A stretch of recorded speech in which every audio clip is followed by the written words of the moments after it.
Tô eu aqui, o Carlos ali, meu pai lá, o Wellington aqui, aí eis que o Wellington... Nossa! Eu falei, pera aí, que deu ruim.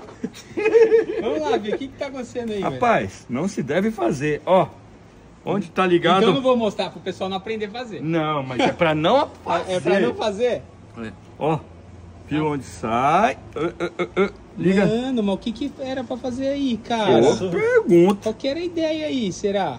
Vamos virar a chavinha pra ver o que acontece? Mas eu acho que tá... Eu acho que o fio aqui devia estar estragado. Fizeram uma ponte safena aí, será? Provavelmente. Mano, pô! Eletricista. Nossa senhora. Cuidado pra não morrer de choque, hein? Se já não queimou o receptor, não falo nada. Rapaz, não, ele piscou. Quando a gente acha que já viu de tudo, é aí que a parada surpreende, mano. Essa savajona chegou pra uma revisão.